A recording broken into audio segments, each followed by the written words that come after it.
Good evening, and welcome to the December 2023 Borough Board meeting. I am Gregory Lewis, counsel to Brooklyn Borough President Antonio Reynoso, and I'm designated to chair this meeting under a September 2022 order. I'm joined by Carol Ann Church, the Director of Community Boards of the Office of Brooklyn Borough President, and Joseph Frizzell, who is graciously working our technology.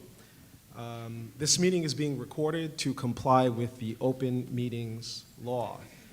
Chair, Ms. Church, would you please call the roll? Okay, I'm going to call community boards first. If you're not the regular attendee and you're filling in, please give your name. CB1. Gina Barrows. Thank you. CB2. CB3. CB4. Presente. Thank you. CB5. President.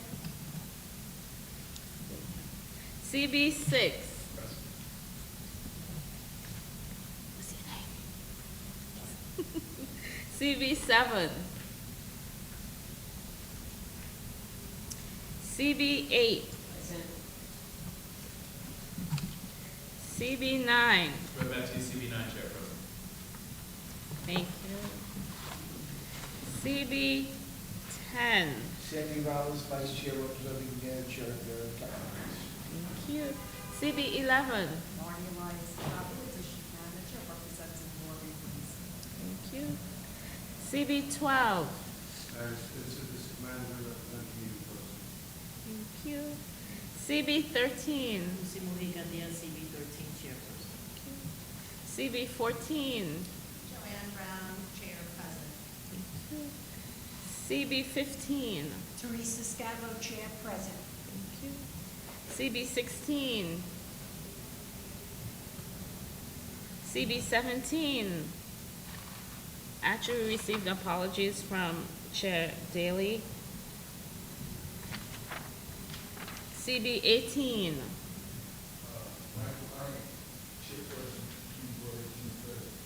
Thank you.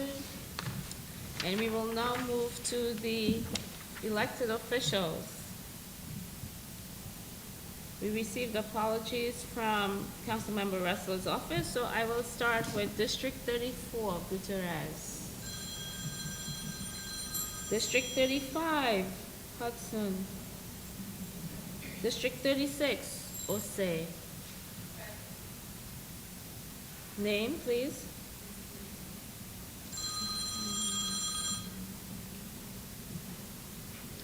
District 37, Nurse. District 38, Aviles. Thank you. District 39. Here, Thank you, council member. District 40.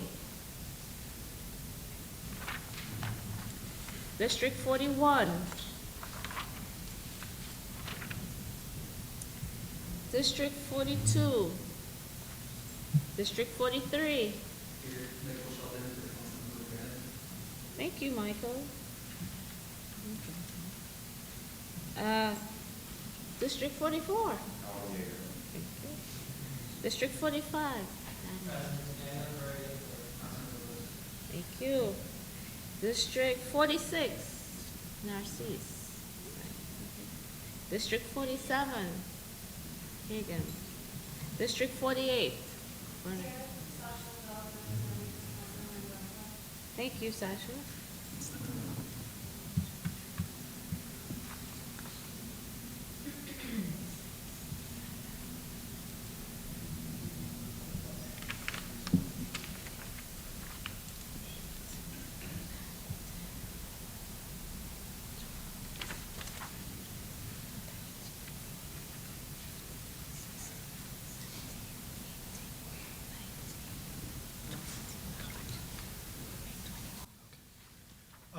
We have a quorum.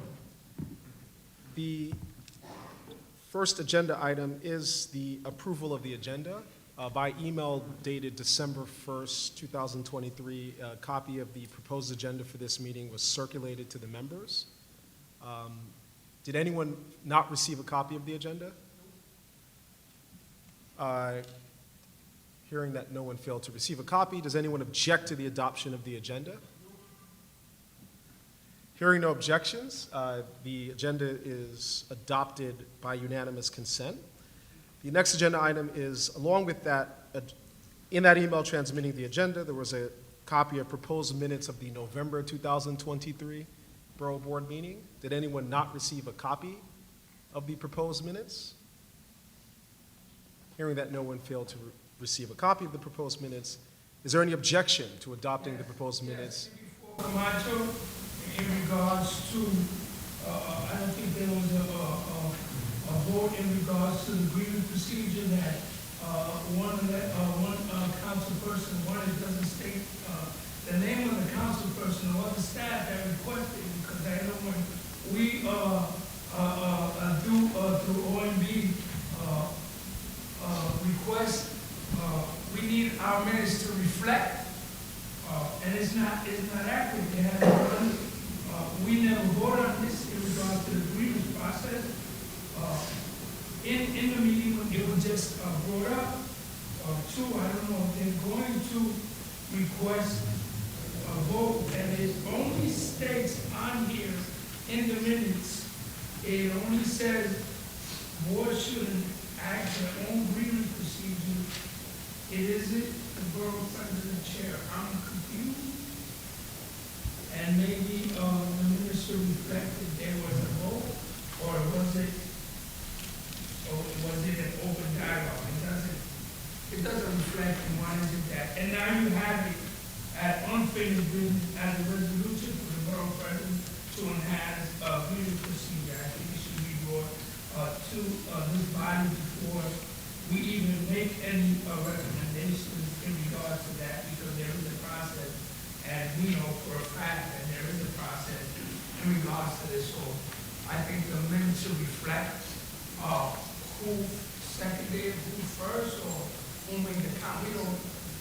It doesn't say anything, it just.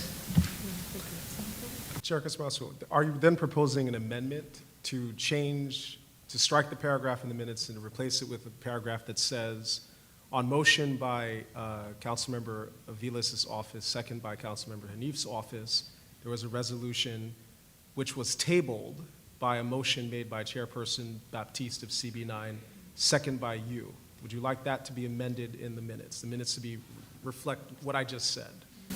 Yes, and also if we are going to reflect and vote on that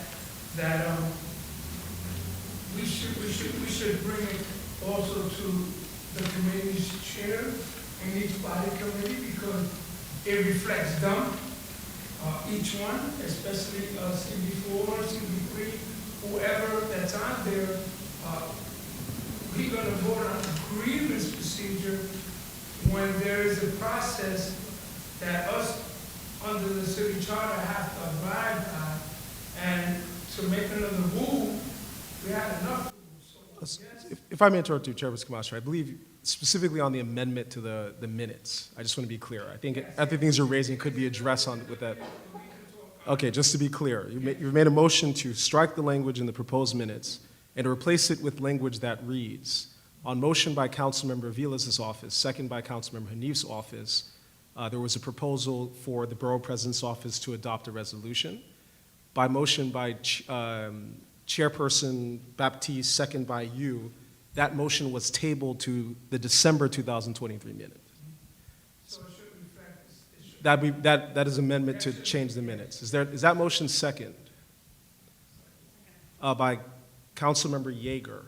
Is there any objection to changing the minutes of the proposed November 2023 minutes to reflect the amendment I just read out? Hearing no objection, by unanimous consent, the minutes are so amended. Is there any objection to adopting the amended minutes as amended by this meeting as the official meeting minutes of the November 2023? Chairperson Brown. In under public hearings, section 1, the second paragraph, That sentence seems incomplete to me. The vote was undertaken by representatives of CD 14, 6, 7, 8, 9, 14, and council members of, and it doesn't finish itself. I am aware that all council members vote, so I just wanted to point that out as a matter of course, that you might want to complete the sentence. Do you have a proposed amendment? My proposed amendment is to revise the last sentence of the second paragraph to reflect that all council members voted in whatever capacity the outcome was. As there's, And it's, I believe it was unanimous, or however it failed, however it went, it was unanimous, so I would just complete the sentence. I second that. any objection to amending the proposed minutes of the November 2023 Borough Board meeting to reflect the amendment that Chairperson Brown just said? To read it aloud, it would be to change to complete the sentence that all council members present voted and the matter passed by unanimous consent. Is there any hearing no objection, the proposed minutes are so further amended. Do you have another point that you'd like to raise, Chairperson Brown? I do. Under public hearing, the second section presentation, in that first paragraph, the metrics where it says Parks budget has only grown, those are incorrect. I apologize. I left my notes home because the plumber ran late and I was running to get here on time. I'm happy to provide the proper metrics from the video. I was not here. I did talk with the district manager who was in attendance, and so this was, these are amendments that we both reviewed, and I also reviewed the videotape. So I'm just advising you that that metric in that first paragraph, Parks budget has only grown by 72% since 1976. That's incorrect. If we're going to be that granular in the minutes, I wanted to advise you that it's not correct. Thank you. I'll make this the chair's motion. I'm going to move to table the adoption of the November 2023 minutes and to offer members an opportunity to write with any corrections to the minutes that they would propose. Does anyone second that motion? Chairperson Lomax is sort of, Lohman rather, second the motion. Does anyone object to tabling the discussion of the proposed November 2023 minutes with an opportunity for members to offer proposed changes or further amendments? Hearing no objection, that matter is tabled. Chairperson Lohman. Chairperson Lohman, would you email us offline for any proposed corrections or to the minute? Oh. Pardon? I'm not present. You don't have me present. Oh, yes. That is, we'll basically make that change. Yes, I apologize for that. We'll note that as among the things that please members to note for changes to the proposed November 2023 Borough Board minutes. I will make a second chair's motion reflecting a courtesy. Since we have cushion with our quorum, I would like, there was a request made at the beginning of the minute by Councilmember Hanif to address the Assembly. I'm going to move that we amend the agenda to give Councilmember Hanif 5 minutes to address the Assembly. Does anyone second that motion? Second, does anyone object? Try to display unanimous consent. Of course, if you object, we'll have a roll call vote. Councilmember Yeager? Okay.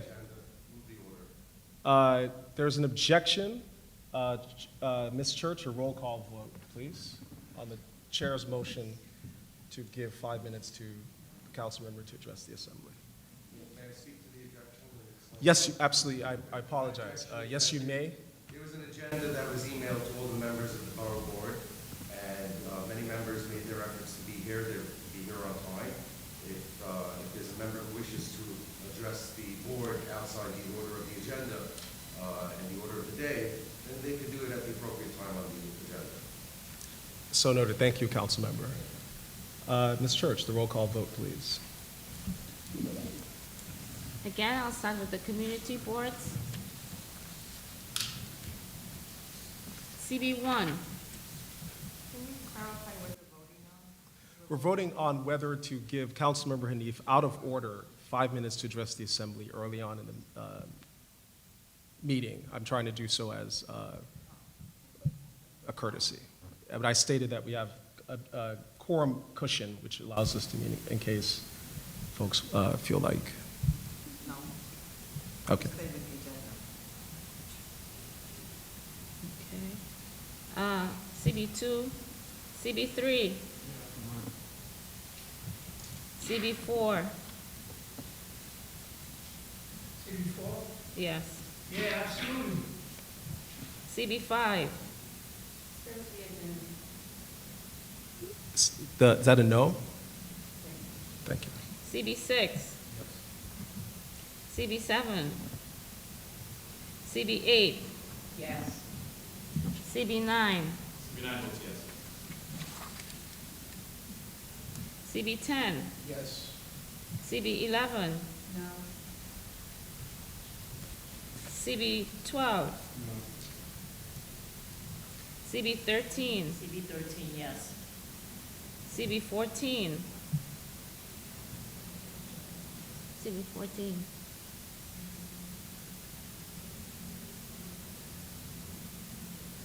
I'm sorry, without knowing what the topic is, if it's already on the agenda lower down, I'm stating. CB15, No. CB16, CB17, sorry, not here. CB18, No.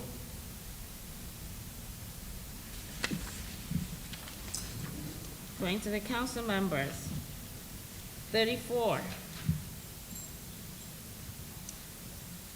35. 36.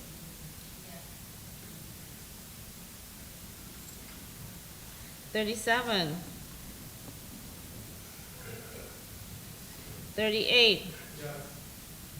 39. 40. 41. 42. 43.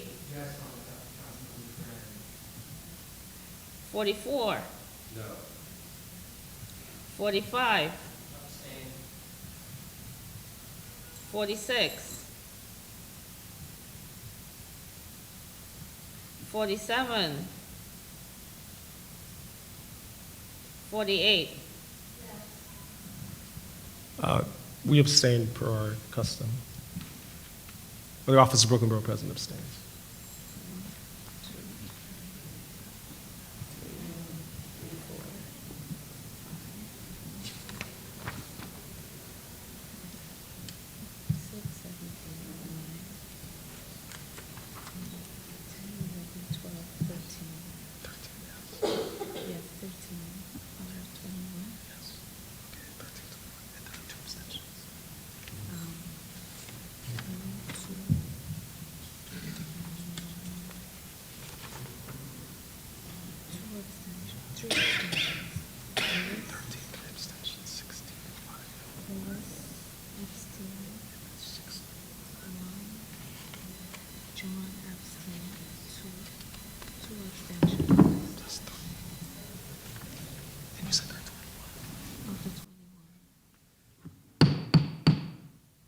The motion carries 13 yes, 5 no, 3 abstentions. Councilman Rennie, if you have 5 minutes.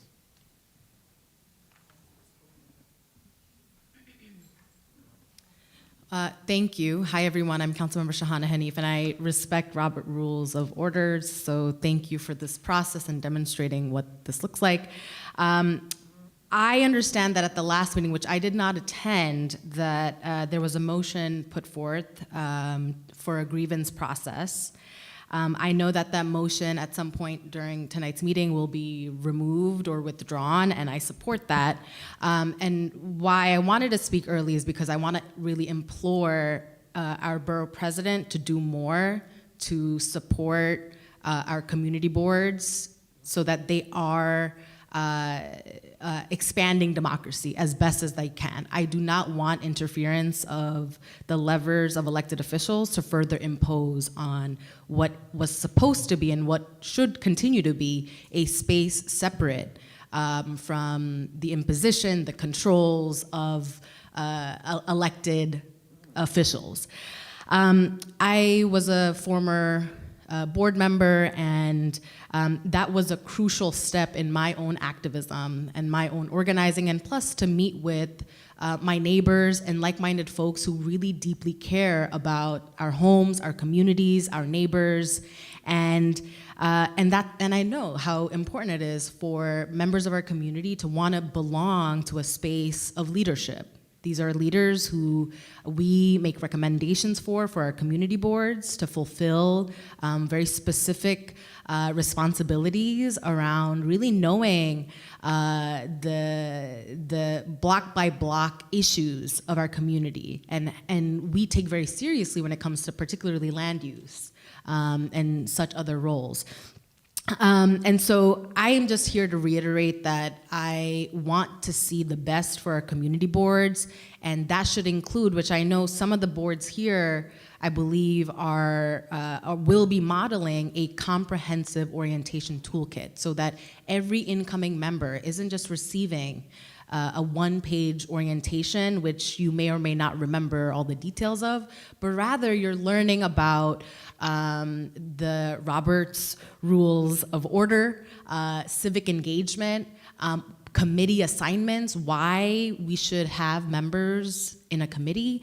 And so this is gonna be really critical to ensure that all members of the public feel heard, feel like they can show up to their community board on any public issues, irrespective of whether or not they are a member of the board, and that they feel safe when it comes to speaking out on any issues, including when they oppose on certain policies or want to connect with their local electeds, whatever. But what we don't want to witness is a ruling over by a subset of individuals at the top. And that further imposes on our democracy. And so really just want to be clear here that I implore and call on our borough president to do more for our community boards so that we are truly expanding local democracy to its fullest potential, and that it is in fact representative of our democracy. Thank you so much. Thank you all. Thank you, Councilmember Hanif. Moving on with the agenda, updates from Borough Hall. With all that, Madam Chair, is there any dialogue in regards to any one of us speaking in behalf of what she was saying and what she was inquiring us? I know that the borough president, that's why I know the borough president guide us and help us and give us training, but each community board is its own agency, and I don't think that Chairperson Camacho, I believe you're speaking to that particular agenda item, which we will get to right after Borough Hall updates. is that what she was referring to? Yes, Chairperson. So we'll pick up on that point right after I get through the updates here, and that's a pretty good segue to say, welcome to the final meeting of the calendar year. It's been a very busy one for the Borough Board. We met 11 times, including a special summer meeting. We issued 6 resolutions. We reviewed our bylaws and engaged in civic work that keeps our office humming and to make it an equitable pace for its residents. So on behalf of Brooklyn Borough President Antonio Reynoso, I want to thank each and every one of you members. We have a few updating matters. First, to clarify, at the last meeting I referenced September 2003 Borough Board minutes as having never been, or proposed minutes, as having never been approved. I simply want to clarify that in September we had a workshop. It was not a Borough Board meeting, so therefore there are no minutes. I want you all to know that. Didn't forget about that, but there won't be any minutes for September to approve because it wasn't an official meeting. The second thing is a reminder of a point for perhaps the new year, and it is to surface up that this body had previously proposed a resolution seeking legislation on remote meetings to sort of deal with that problem. We want to flag that for something to pick up in 2024. It's not properly before this body today, and there's no chair's motion, but just to sort of flag that. Next update is a housekeeping matter. All chairpersons received an email asking if they have been assigned an official nyc.gov email. If you've not responded yet, please do so. If you have one and have not been using it, we strongly encourage you to begin doing so now. Let me give without giving any advice to anyone here, a lawyerly bit that if you're using your personal email for government work, and when something happens, it's not a question of if, your personal email is fair game for a lawsuit process called discovery. You probably do not want that. You don't want people sort of seeing emails of you talking about how wonderful your cat is, if your cat's anything like mine. So you want to avoid that and other invasions of privacy. Please use an official government email. It's to your benefit. Next reminder is that the Community Board application period is now open until February 19th. All members with expiring terms must reapply by the deadline. We hope you'll spread the word to ensure we receive sufficient applications to fill the boards. The Borough President, in partnership with the Office of Management and Budget, or OMB, is hosting 2 fiscal year 2025 capital funding information sessions. The first will be for public schools. This is capital applications for public schools, and it'll take place on December 12th between 1 p.m. and 2 p.m. It'll be over Teams. We have a link that we can circulate. I'm happy to read the link into the record, but it's probably cleaner to just circulate the link. The second session will be for not-for-profits. That's going to be on December 14th from 10 a.m. to 12 p.m. Again, link, and I'll also note that there are flyers on the table outside. The flyers have the link. It is possibly going to be there for you all. Those are the updates from Brooklyn Borough Hall, the Office of Brooklyn Borough President, and that brings us to the next agenda item, the tabled discussion of a motion for the Brooklyn Borough President to establish a grievance procedure for board members. You're standing, Mr. Cerna. Would you like to be recognized? Yes. Oh, would you like to speak? Please, go ahead.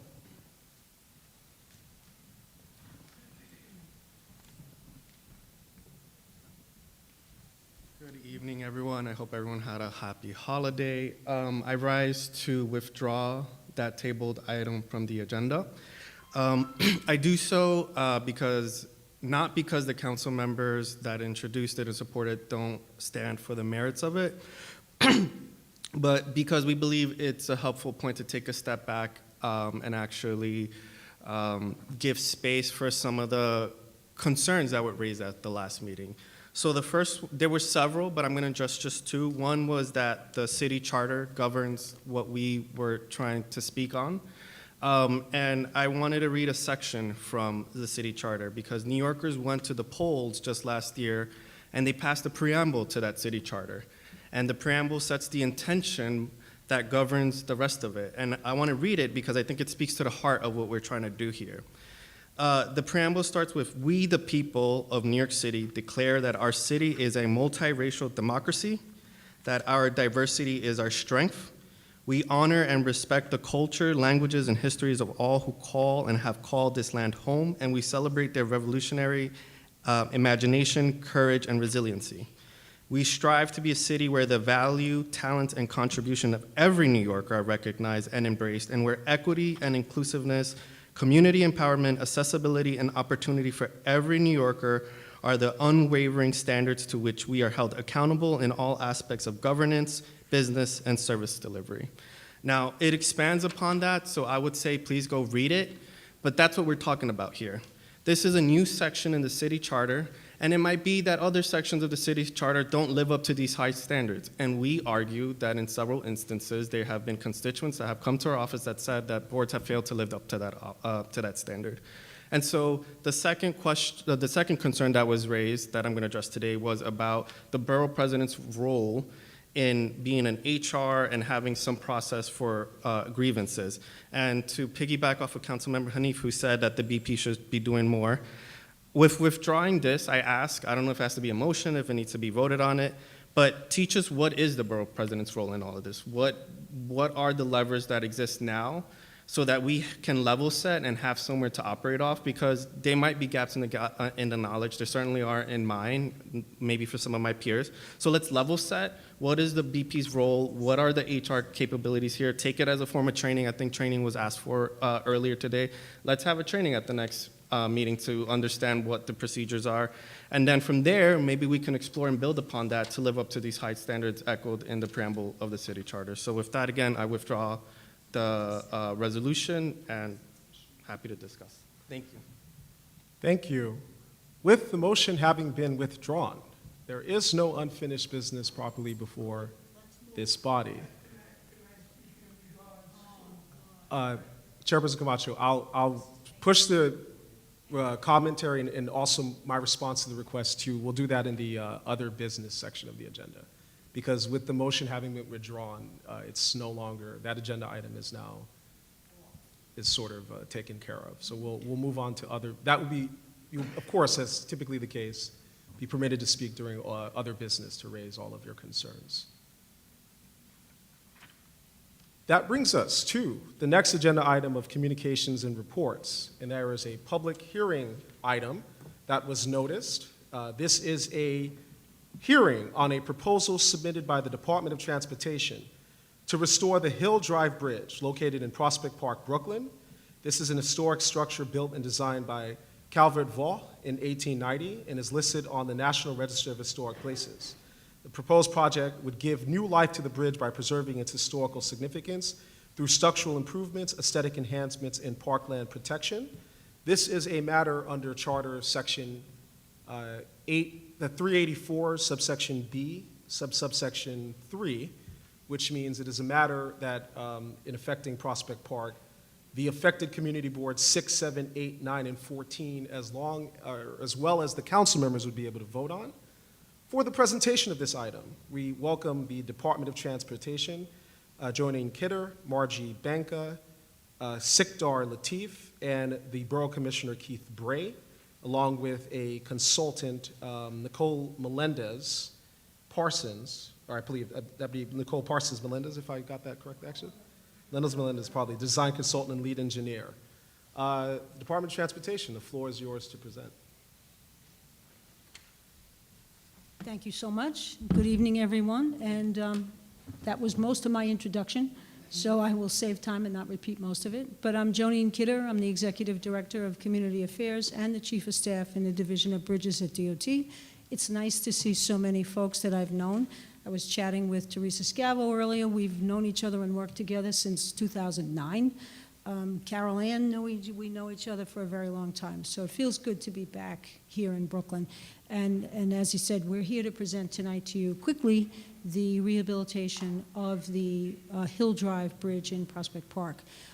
One codicil that I think I should make clear is that this is a Parks Department bridge, but under an agreement between DOT and the Parks Department, the Department of Transportation's Division of Bridges manages the Parks Department's Capital Bridge Program.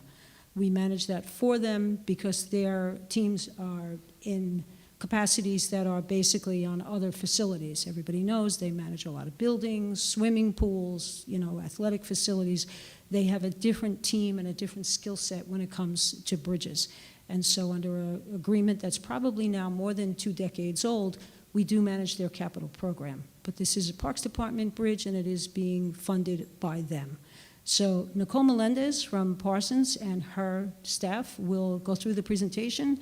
It's brief, as we were asked to do. For the community boards that have standing to vote, we do have a package for you of a hard copy. This presentation include, obviously, because it's a hard copy, does not include the animation video that's embedded in the presentation. If anybody wants that, we'll be happy to file transfer it to you. And if the other boards are interested, as members of Brooklyn who use Prospect Park and enjoy it, we're happy to share it with all 18 community boards. If you're so interested, you can let Carol Ann know and we'll get it out to you. So, Nicole? Thank you, Jonine, and thank you everyone for your time this evening. So, like Jonine mentioned, we're here to present on the Hill Drive rehabilitation of the bridge in Prospect Park in Brooklyn. Tonight I also have with me from Parsons, my name is Nicole Melendez. I'm a structural engineer and a project manager at Parsons. I have with me tonight as well our regional bridge practice lead, Seth Condell, is here, and my deputy on the project, who is actually a Brooklyn resident and a Prospect Lefford Garden resident as well, so he's a few blocks just away from the park. So I will continue. So our agenda for this evening is we are going to present on the project surroundings. We're going to talk a little bit about the bridge history. We'll give you some of the bridge layout and the existing conditions of the structure and to explain what's warranting this rehabilitation work. We'll discuss some of the historic features, the architectural features of the bridge, talk about the scope of work for our proposed project, and then get into the project schedule and the construction schedule. So this is a plan view of the bridge, of the park as a whole. So around the perimeter, you can see each of the entrance and exits for the park, and then there in the red box in the middle, you can actually see the location of the bridge. So it's in the southern portion of the park, just north, just at the very top there of the lake itself. And so it provides access over the lake, and it's one of the pedestrian thoroughfares that provide access across to the east and west of the park. So for anybody familiar with the park, these are some photos of the existing structure. So the park, as Janine mentioned, is owned by the New York City Parks Department, the bridge is owned by the New York City Parks Department. The bridge opened in 1890, and its last major rehabilitation was actually in 1930. So needless to say, it's been a very long time. The park as a whole was designated a New York City landmark in 1975. And then the bridge was closed to vehicular traffic in 2009. So obviously since then, the park as a whole has been closed to vehicular traffic, but the bridge was closed as a result of some structural steel deterioration, which I'll get into a bit more later. So, and I'll just quickly narrate some of these photos here, but I'll start at this top left photo here, but you can see this is that signature span of the arch, what is actually the center span. Again, I'll get into that more later. The photo on the right is the existing top of deck. So the southern portion, basically the southern half of the bridge, is open to pedestrians, while the northern half is actually fenced off. And that, again, that's a result of that structural deterioration that I will get into more later. The bottom here are the wing walls of the bridge and the masonry abutment walls, which we'll refer to as abutment walls in this case. And then this picture here on the bottom right is actually the underside of the arch. So you've got you can see here, I know it's tough to tell maybe in this room, but this is actually one of the existing walkways that's under I believe this was the east side of the bridge. So this walkway, again, just getting into some of the existing conditions, I'll do more, but this walkway, because of the existing deteriorating brick all on the underside of the bridge, is actually covered with this timber shielding that's protecting from any potential bricks that may be coming down.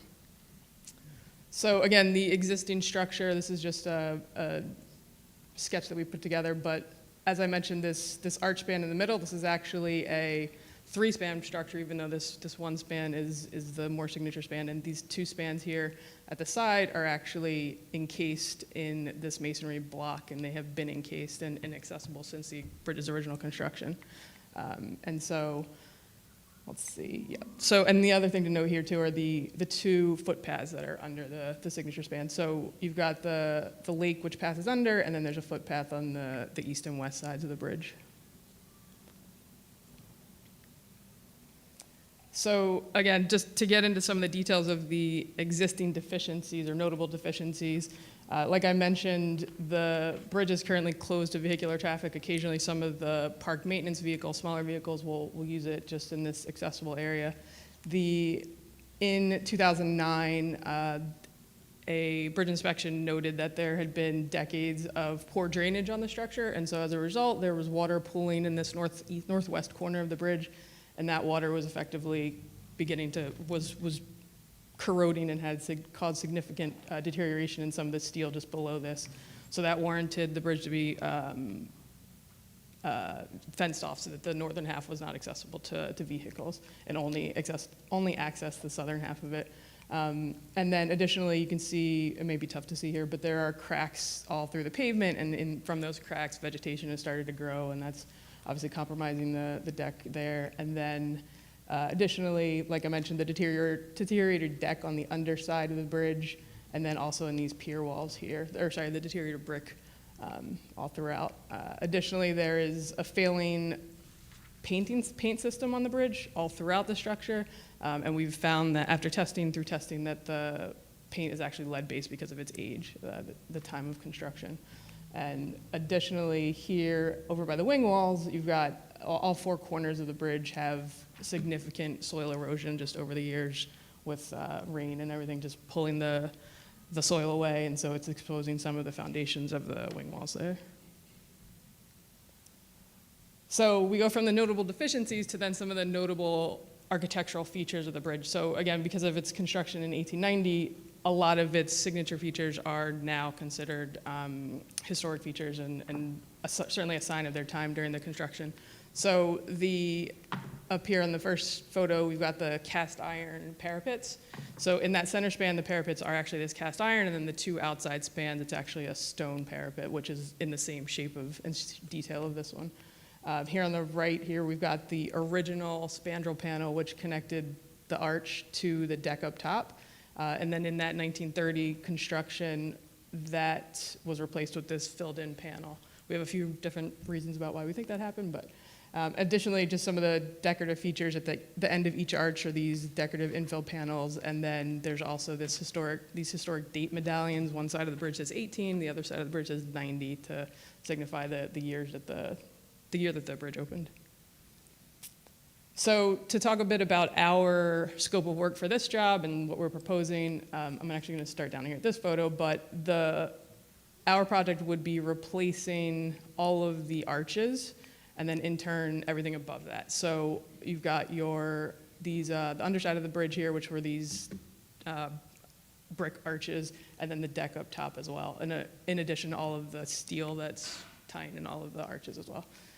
So you can see here, this photo one is a shot of the steel that ties it all together, and then the brick arches, and then up top is the view of the deck. So all of that would be removed and replaced. And then here, the parapets would all be rehabilitated to be brought to their original intent or condition. See if there's anything else. And then obviously the full deck width would be accessible after the rehabilitation.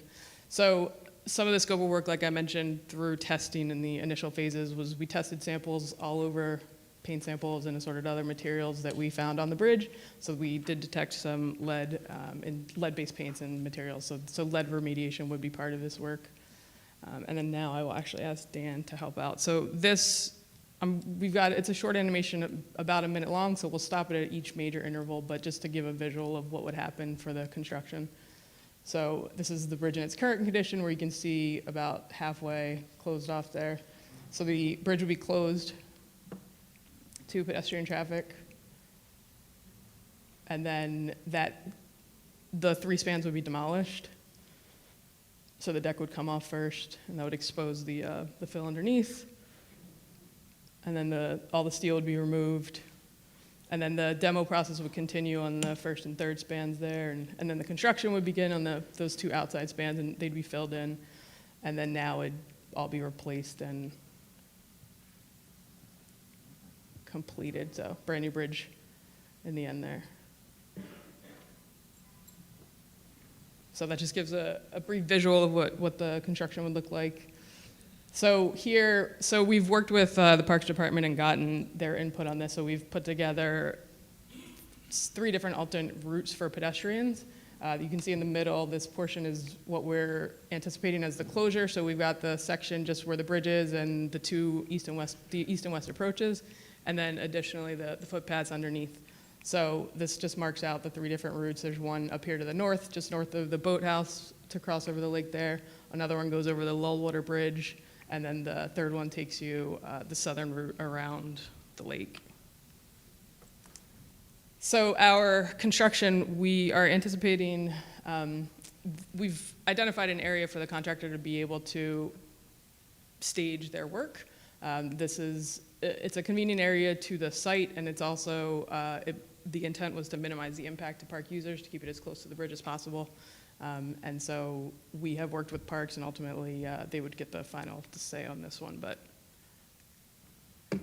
And then in terms of our project schedule, we are wrapping up preliminary design now. The intent is to move into final design in the coming months and then ultimately go to construction in 2026. So we're anticipating the construction duration to be about 18 to 24 months. And right now, the construction portion of it is being entirely funded by city parks funds. So right now, there's no state or federal funding involved. And that is our presentation. So I will, if anybody's got any questions, Jolene can. Thank you. Questions for the, I'm sorry, could I just, Oh, I'm please. sorry. Of Just course. before we begin, one of the reasons we're here tonight, in addition to just present the bridge to the community boards, is specifically because we're required to come before you before we submit to the Landmarks Preservation Commission for their official approval. And one of the reasons we're here is to get that approval from you so that we can move the project forward. thank you very much, Ms. Kidder. Questions for the Department of Transportation? Yes.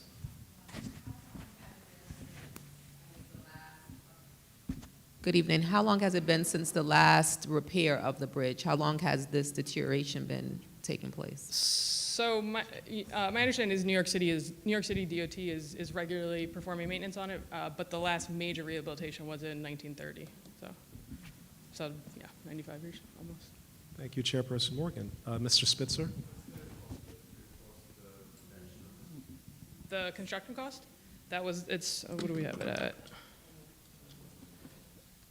It's the 28 to 30 million. Construction, yes.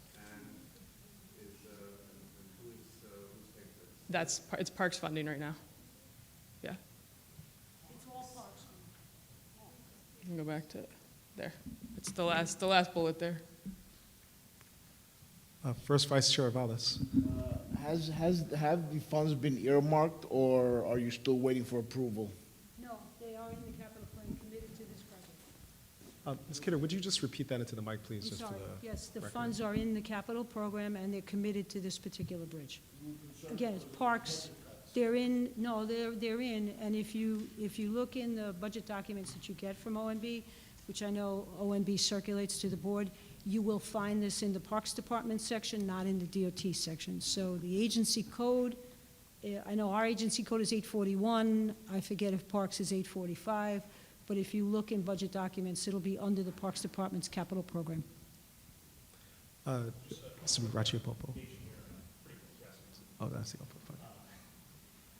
My question, I guess, would be in terms of, and this could be a mistake, that I didn't necessarily read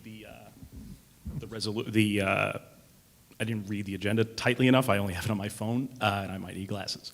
Anyway, the point being, what are we actually being asked to look at? Because I know, as someone who has like 5 historic districts in the district, landmarks ask for very specific things. You're not, I don't believe, going for a certificate. So we wouldn't be looking at the budget. We wouldn't be looking at these other factors. We're just looking at what, correct me if I'm wrong, we're just looking at what landmarks is asking for. And landmarks is asking for, because you're not applying for, are you applying for a certificate of Yes. appropriateness? Yes, but this is preliminary. Preliminary, design. We will just to go get it back approved that. at the staff level. Well, no, I think we'll be in front of the commission, because this is a historic. At this bridge. point, I'm saying, like, We're you're not very going to the interested. commission. We may go to the commission. We've been doing that more in preliminary. This vote won't get you to the commission. No. That's my- No, sorry. again, we need to submit it with our preliminary approval application. So they Gotcha. are asking us for the board's vote. We will go into final design, and at final design, we'll go back to them again, and then we'll get the certificate. Yeah, I guess my question is, LPC is tasked you to come to us to evaluate the design, not anything else, like a very specific part of this, right? Yeah, the design. Yeah, that's what I'm saying. Obviously, Just, their concern is not financial. yeah, that's what I'm saying. So concern- what we're voting on is not related to any of the previous comments on the budget. Not particularly, Okay. no, but we want to be comprehensive in our presentation. You don't know, I understand the presentation. I'm just saying in terms of what we'll be voting on tonight. Just the landmarks application. Gotcha, okay. Chairperson Brown. Hi, thank you very much for the presentation. Can you just, it's hard to see from back here, can you specify where your mobilization area is, where you're staging?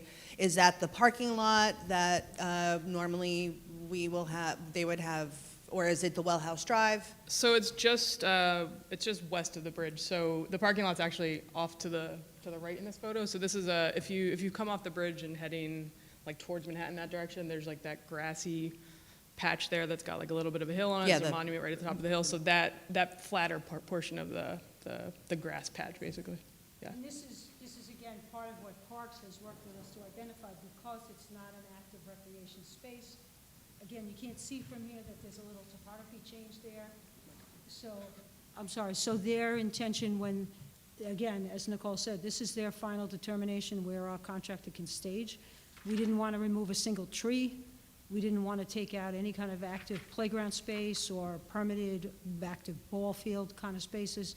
So this is, again, our preliminary proposal for where Parks would let us have our contractor staging. Right, so that's where the Maryland Monument is, and you have the slope, Which is- and then you can- it goes you can right.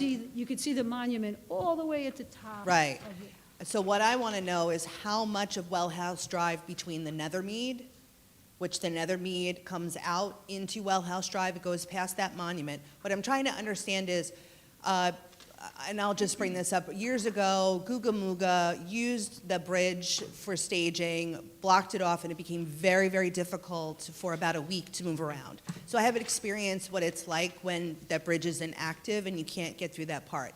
What I'm trying to ascertain is, the Nethermead, are we going to be able to get from the Nethermead back out towards the peninsula? The bridge will be fully closed. Not the bridge, the road that comes off of the bridge is Wellhouse Drive, which is right where that area you're talking about where you're mobilizing. I don't think we have that specifically worked out yet. That's something that'll be worked out with Parks and final design.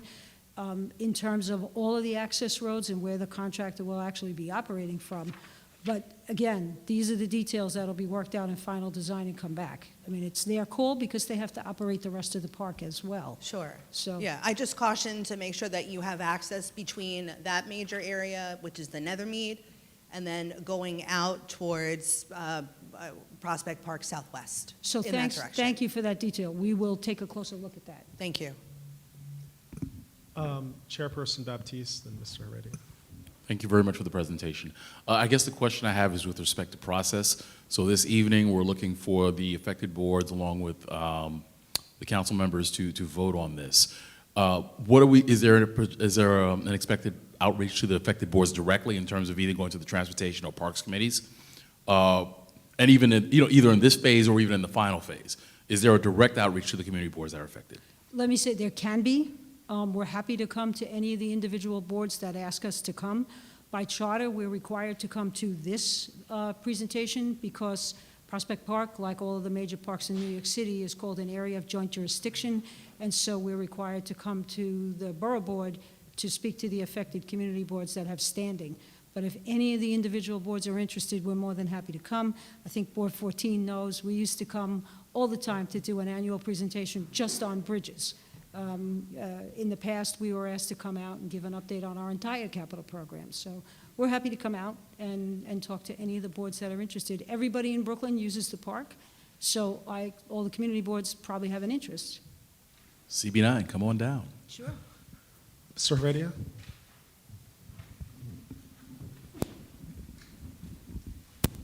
Thank you for the presentation.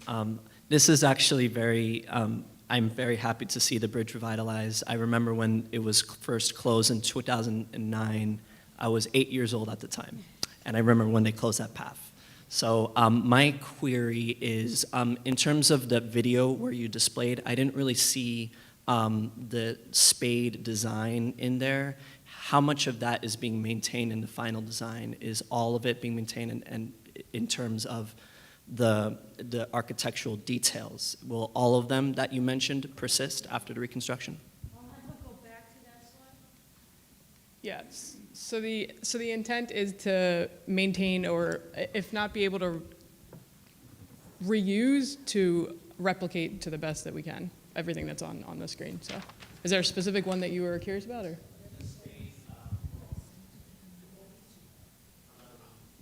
Sorry. That's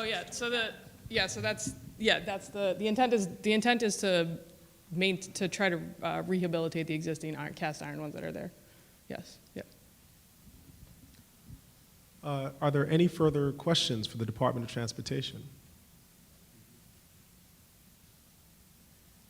Hearing none, and some of the questions do invite this clarification. So first, thank you to the Department of Transportation for the presentation.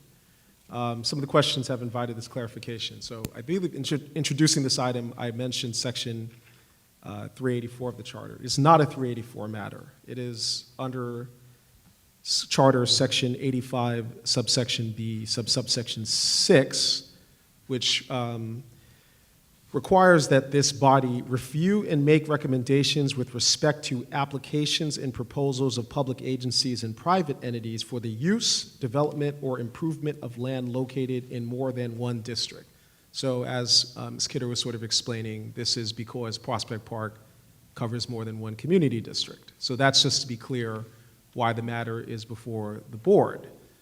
And now, consistent with that charter provision, and with the presentation having been completed and there being no further questions, we're going to have a vote on this. And once again, just to clarify the procedures for this sort of matter, Community Board 6, 7, 8, 9, and 14 are eligible, as well as the council members, all of them. It requires a majority of that segment, and we also ascertain that there was a quorum of that segment, so we can properly call this vote. So I'm going to ask Ms. Church to call a roll call vote of 6, 7, 8, 9, 14, followed by the council members, and then that vote will be the action of the Borough Board on this matter. Ms. Church. So yes, this would be to approve a recommendation of a proposal to restore the Hill Drive Bridge located, in other terms, the other language of what was noticed as part of the public notice. No, that's perfectly, as I said, I introduced confusion by referencing the incorrect section of the charter. This is a pure Prospect Park proposal to improve, in essence, Prospect Park. That is why it's before the board. Are there any questions about what the vote is and what we are voting on? 6, 7, 8, 9, 14 in terms of boards or community board districts, and then the council members. Hearing no questions. Ms. Church, please call the roll. Okay. Community Board 6. Community Board 7. Community Board 8. Community Board 9. Thank you. Community Board 14. Thank you. And we'll go to the council members.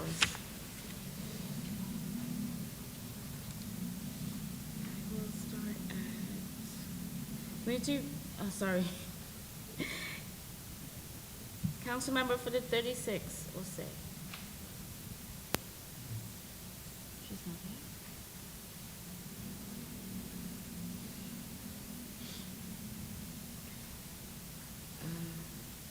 38.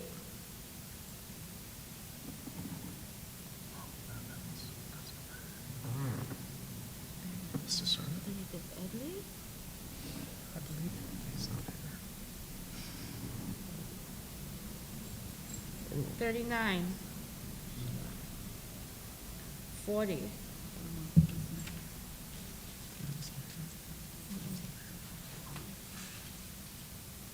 43. Yes. 44. Yes. 45. 46. 47. 48.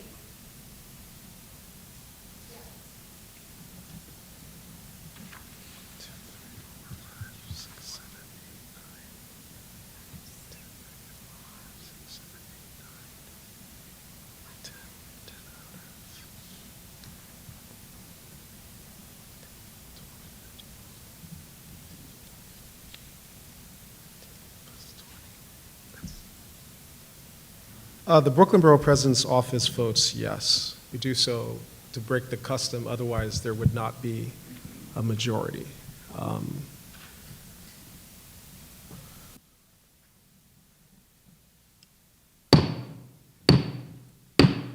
The motion passes by a vote of 10 yes, 0 no, no abstentions. If I could, I just would like to say thank you on behalf of my colleagues. Thank you all for coming tonight, and again, we're happy. I can reach out to Borough Commissioner Keith Bray if you'd like us to come and make a presentation on the project. And as a former district manager myself, I think the process here is fantastic. Just a reminder to the affected boards that there are packets to community boards, there are packets to take back to the community boards for updating. And a few spares, thank you. This brings us on to the next agenda item, and this is updates from the Borough Board membership. Updates from the Borough Board membership that will be different to new business, of which I'm aware we have some, based on some earlier comments. Updates from members. Chairperson Brown, Community Board 14.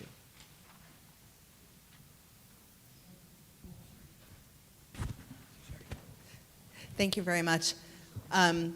Ongoing saga of adult use dispensary licenses. I just wanted to sort of alert my colleagues here that we have 2 applications before us that apparently are under 500 feet from the school, and it's supposed to be 500 feet from the school. And the application was still submitted to us. And this is the issue with an application being submitted before it actually goes to the state. So there's a self-certification process by the applicant, and they say that they're 500 feet. And so if we didn't do our due diligence, then we hadn't seen that they're only 375 feet.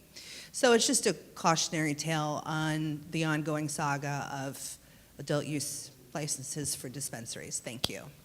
Thank you, Chairperson Brown. Other updates from members.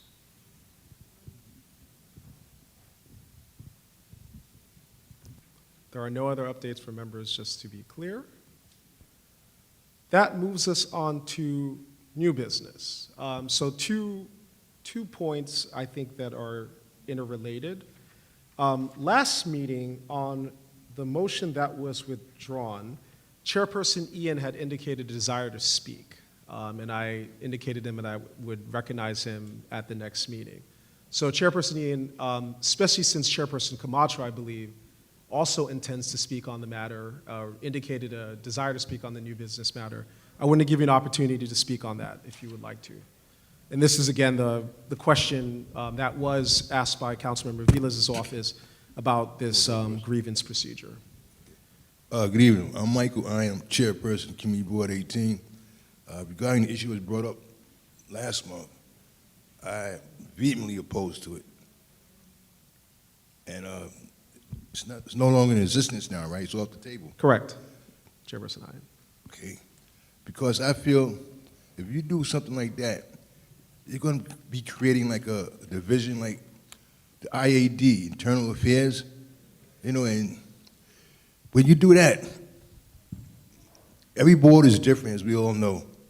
And sometimes you have to run a board the way you feel you have to run it. Not like how you run your board. Like, sir, I give you a lot of respect how you run this forum. It's very nice. But unfortunately, some boards are not doesn't have as much, what's the word for it, decorum or whatever. Some boards are like the House of Commons. Everybody wants to get up and speak. Seriously. Some are like Jerry Springer's show. Some are. So you have to do what you can to have a level of competency and, you know what I'm trying to say, you got to keep order. Sometimes things get out of hand. Sometimes people say things to you.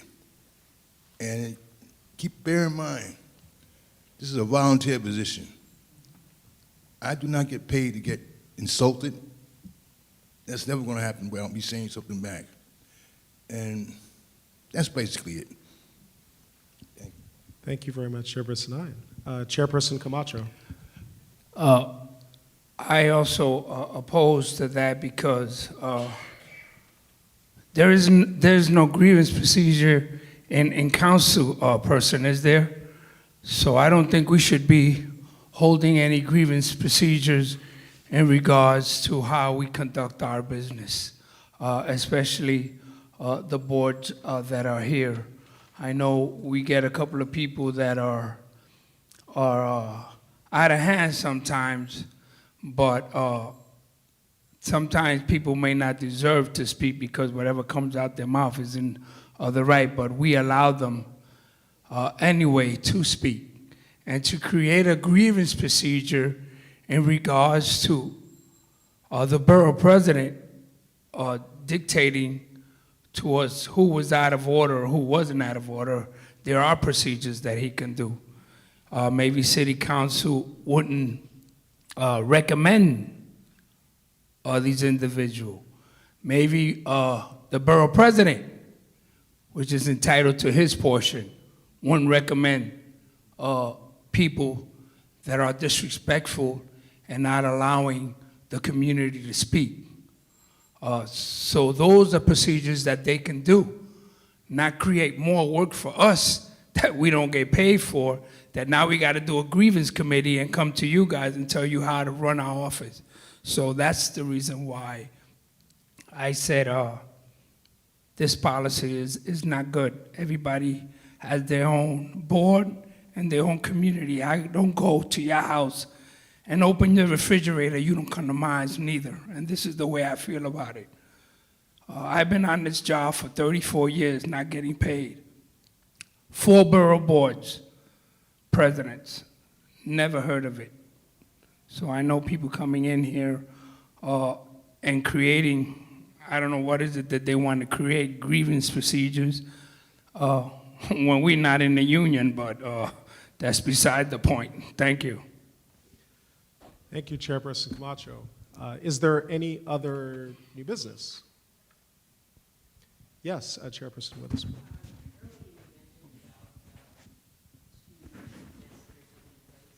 Yes. Thank you. Could you circulate that through email? Yes, we will email, and in a reminder, those 2 events, which are capital programs, there is a flyer on that table about them, but we will circulate by email. Appreciate that. Thank you. Councilmember Yeager? Thank you very much, Mr. Chairman. I wasn't going to speak, but I just want to chime in a little bit on this topic and to agree with my colleague, the chair of Board 18 and the chair of Board 4. The reason that at the beginning of this meeting I moved to keep with the order of the day is because I thought it was necessary and important that if somebody wants to come here, a colleague of mine, and criticize the borough president or urge him to do one thing or the other or criticize the board processes, they ought to stay here and hear what the rest of us think. Coming in and lecturing us all and then disappearing, I thought was untoward, and I predicted in my head that that's what would occur and made my motion, and it failed, and so here we are in the absence of the person who spoke about this earlier in the evening. Prior to my service in the City Council, I too served on a community board for 18 years, worked for a council member, worked for a borough president. I have 4 boards that I am a member ex officio. I try to attend as much as possible. Some I'm there a little less, some I'm there a little more. My favorite boards know that they don't have to see me that often because they can hawk me whenever they want. But the idea that an independent elected official, notwithstanding that he has appointment authority over board members, would govern the operations and the day-to-day of the board, but more so the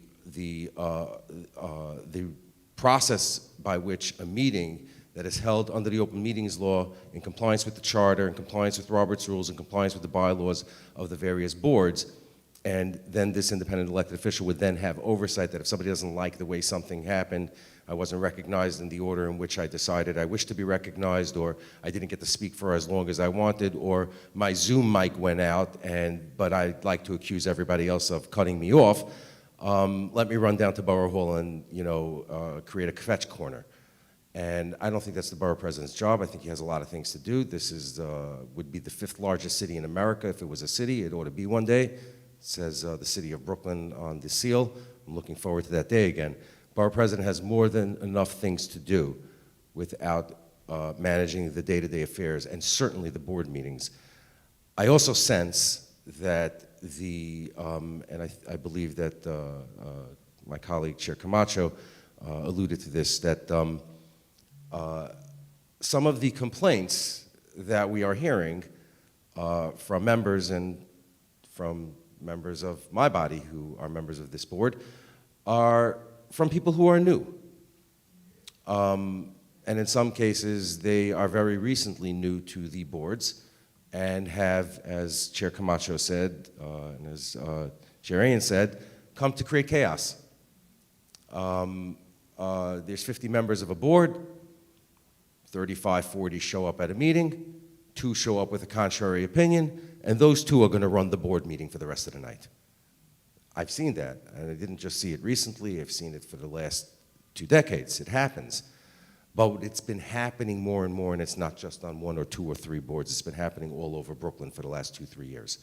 And I think it's important to take that into account as we go about the process over the next several months of making board appointments. There's an opportunity now for the borough president to take a look at the appointments in 23 that were made in 21, and see, I'm sorry, in 24 that were made in 22, and see if those appointments comport with the ideals of what it is a community board should be. Democracy is very important. Democracy is the most important part of what we do as a community board. But also serving the community is important. And if at 7 or 8 o'clock at night, 2 people want to show up at a board meeting and shout down everybody else because that's their thing, they can occupy another place, but they can't destroy a community board's functions and operations. And I think that's where a lot of this conversation started at the last meeting. Thank you very much, Mr. Chairman. Thank you, Council Member. Is there any other new business? Hearing no other new business, with one note consistent with the sentiment regarding the only city, the greatest city that there is, and it's a reminder that there is absolutely no reason to trek to Times Square on New Year's Eve. Brooklyn Borough President is partnering to ensure the Brooklynites bring in the New Year's Eve with a bang. So come on out to the park, that is, of course, Prospect Park, to celebrate the start of the new year with your fellow Brooklynites. On that note, wishing you all and your families a very safe and healthy end of the year and holiday season for those of you who celebrate. We will be back here on Thursday, January 4th. That is Thursday, January 4th. We won't be doing the day after New Year's because you will have been partying with us at Prospect Park, so we'll be in no condition. See you on Thursday, January 4th, 2024. And to all of you, very good evening and a happy holiday season.